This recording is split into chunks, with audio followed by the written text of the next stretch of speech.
remarks tonight provided another data point for anyone trying to assess his physical and mental state from a distance. Tonight, though, after a weekend of calls for him to bow out of the race and sharp rebuttals from his supporters, we have some new reporting from Carl Bernstein, CNN political analyst and author and legendary journalist. So, Carl, according to the people you've been talking to, what are you hearing?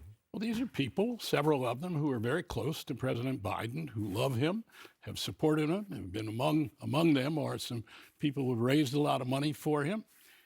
And they are adamant that what we saw the other night, the Joe Biden we saw, is not a one-off, that there have been 15, 20 occasions in the last year and a half when the president has appeared somewhat as he did in that horror show that we witnessed. And what's so significant is the people that this is coming from, and also how many people around the president are aware of such incidents, including some reporters, incidentally, who have witnessed some of them.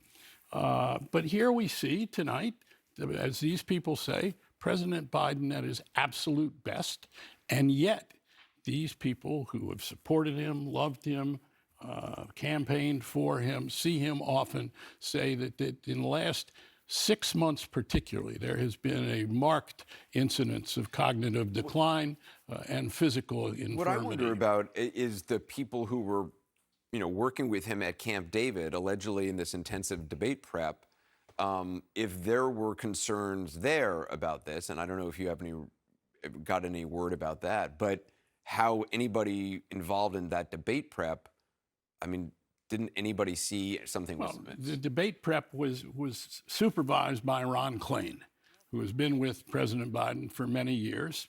And people I've talked to have all been to Ron Klain in the last year to say, we have a problem.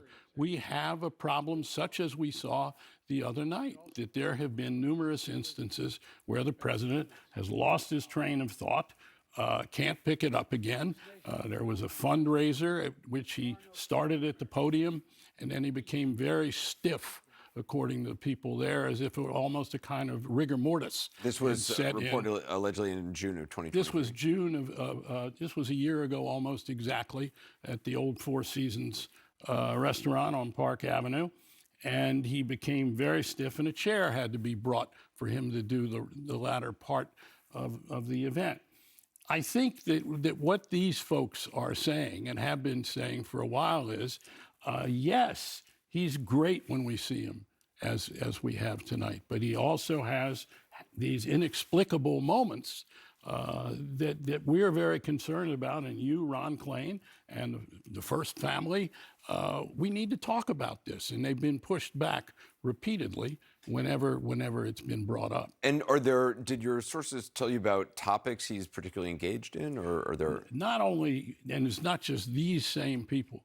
There is no question. I have heard for 2 years how sharp Joe Biden is in his national security meetings. He has special briefing books on Ukraine, on the situation in Gaza that go down into very detailed military reports. He has an absolute command of the facts. He's sharp as can be. You see the evidence of his being the chairman of the Foreign Relations Committee in the Senate, of his work as vice president on foreign relations. So we're clearly dealing with two sets of one person.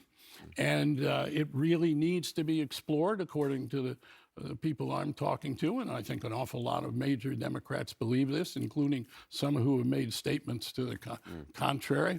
But this is a problem that's not going to go away unless it's explicable. Does this mean doctors' reports? Obviously it'd be great if we could have real doctors' reports from both candidates. Well, that's not going to happen. Yeah, Carl Bernstein, stay with us. I want to bring in CNN senior political commentator David Axelrod is back. CNN commentator and former Georgia Republican Lieutenant Governor Jeff Duncan is with us as well. So is Ashley Etienne, who served as communications director for Vice President Harris. Also joining us, former Wisconsin Governor, 2016 Republican presidential candidate Scott Walker. So, David, supporters of the president continue to say, look, it was a bad performance in a debate, which makes it sound like it was an anomaly. What Carl is reporting about is a number of incidents, according to the people he's talked to, is it just about a bad debate performance? Well, I don't think that's the way the public viewed it, obviously. You look at polls and the numbers have further deteriorated as to whether people think he has the fitness to serve, I think down to 27% in a poll that was released by CBS on Sunday. So, the problem with his performance wasn't just that it was a very bad performance, but it was a bad performance that confirmed people's fears about his capabilities. And, the whole goal, I assume, of doing the debate was to dispel those concerns. And yet, it ended up doing the opposite. And so, President Obama and other presidents have had bad debates.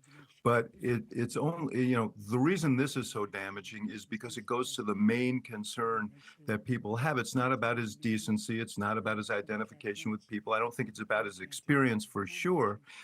It's just about stamina and acuity. And on that particular night, in front of that vast audience, he didn't display it.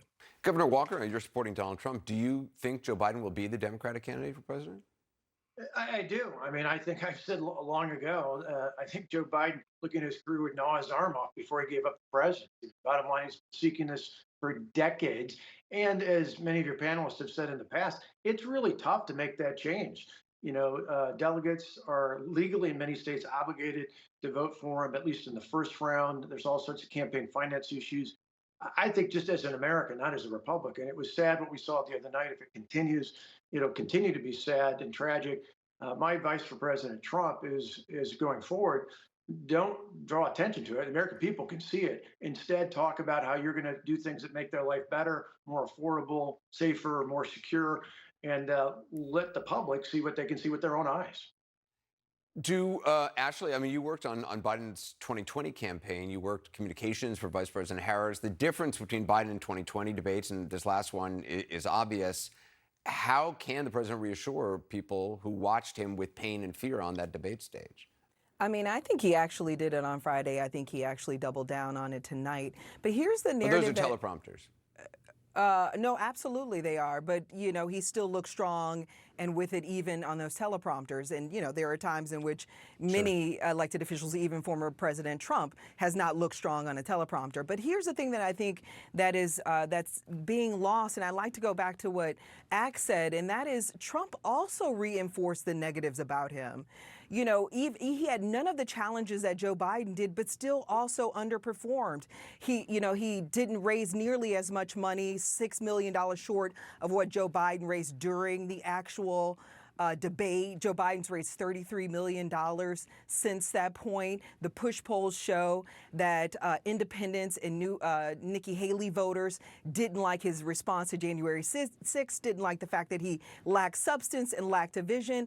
In addition to that, they also felt like they couldn't trust Donald Trump. So he actually didn't do himself any favors either. And I think that's the narrative that's also being lost in all of this discussion about President Biden. And Jeff, you're a Republican who's endorsed Biden. I'm wondering what you make of the defense that many top Democrats are making for him. Well, there's no other way to call it than Thursday was an unmitigated disaster on so many fronts. And there's only one way to explain it. They're age-related issues. And these are conversations that happen all across America in homes with aging parents and grandparents, whether or not they should drive, whether or not they should handle their own finances. That inner circle has really got to deep dive and make sure they're giving them honest truths and understanding the gravity of this situation. But politically speaking, this 10% in the middle that I certainly find myself in that will determine this next election outcome are 100% totally up for grabs again, trying to figure out how do we get through this Donald Trump disaster. How do we find somebody? And Democrats have a very difficult job in front of them. They've either got to figure out a way to crisis management their way through Joe Biden's performance on Thursday, or they got to go figure out the messy, sloppy process of picking a candidate that's more centric. If they can get through that and get to convention and actually present somebody that's more moderate, game on. I think there's a huge chance to take Donald Trump and his circus and beat him.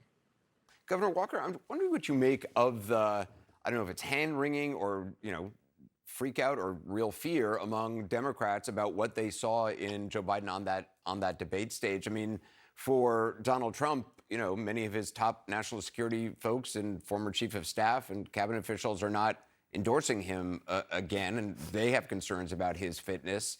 How do you view how the Democrats are handling this? Well, I mean, it's fitting. Before the segment started, you had the man who helped expose the cover-up of Watergate now talking about what many of us believe has been the cover-up, the state of mind of President Biden for the last couple of years, at least last year in particular. And I think that's the big fear out there. The American people saw firsthand in all the 3 elections I won statewide here in Wisconsin. I always said the most potent political arguments are the ones people inherently know to be true. The other challenge that I think he has, and that President Trump, if he's going to win, has to capitalize is the economy, high prices. It's not only the #1 issue for everyday families. At Young America's Foundation, where I'm at, we just released a poll literally today, and amongst college students nationwide, the #1 issue is the economy. That's not a good issue for Joe Biden. And if Donald Trump can, again, stop attacking Biden and just start focusing on how he's going to help people get the economy going again, get prices down, get people back to work, he wins.